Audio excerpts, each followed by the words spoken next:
Alright, what's up guys? Today we're gonna talk about how Adolf Hitler came to power. Alright, so this is a probably kind of like larger topic about dictators that rose after World War One. So after World War One in the 1930s, the most dominant event at that time was the Great Depression because a bunch of countries fell into the depression. Then America, and with America, which is what a trade hub at the time, boom, whole world followed. Alright. So Soviet Union does pretty okay because it's communism, everything's shared, so it doesn't hit that bad, but it will hit later.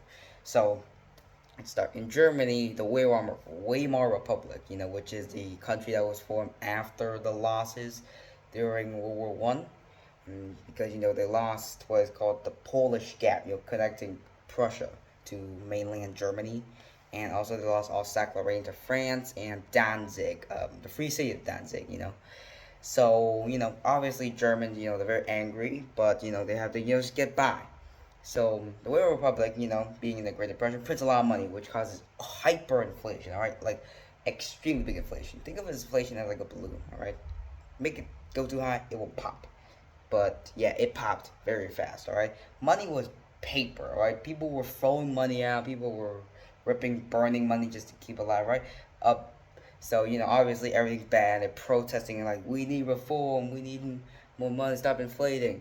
So in 1932, this new guy, right, Adolf Hitler comes in. All right. So now first, stop. I need you to think. Back then, the Nazis weren't exactly seen as bad people, right? Even during a poll before World War Two, during a poll in the U.S., they voted that Adolf Hitler was more important than FDR, Roosevelt. All right, so people actually looked up to him because he would pick Germany out of the depression. All right, they didn't know he was gonna do the Holocaust. He was gonna do war crimes and stuff. Right, people didn't think of the Nazis as bad. Right, there's a new opportunity. You're like, hey, this guy knows what he's doing. Also, he's younger. Right, he got new ideas. So I think we should trust him.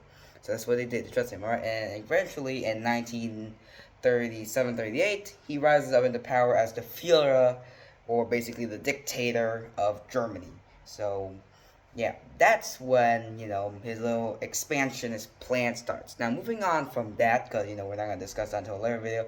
There's Mussolini. He was the first fascist. All right. So Mussolini was born in Italy, and Italy, even though it really didn't suffer that much during World War One, there was a lot of pride going on. People were like, oh hell no, this Great Depression sucks, just like in Germany. So Mussolini rises up and he was like, I'm gonna reform the Roman Empire, and they're like, yay, all right. So he gets into power and stuff, and boom, yep, he's now another dictator.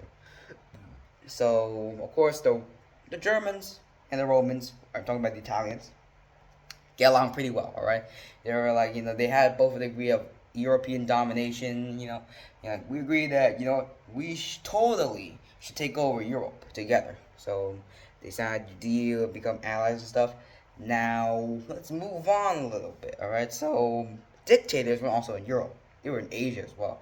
In Asia, the main fascist or feudalist, feudal person is Hirohito, Emperor Hirohito. It wasn't exactly fascist, but it had the same idea as fascism, right? Expand a lot and call everyone else suckers, all right? Think of your own race as a superior race, all right? It's kind of like, what is it, Dragon Ball, Saiyans are a superior race and stuff. So he starts expanding, right? He starts rapidly expanding. There we got Taiwan and Korea, and they start expanding. They took over French Indochina, Manchuria, parts of the Republic of China, Philippines, Indonesia. It basically took a lot of land in a short span of time. Over time, these three fascists will ally together and start fighting the Allies as the Axis powers during World War II. So, thank you for listening, and goodbye. Have a nice day.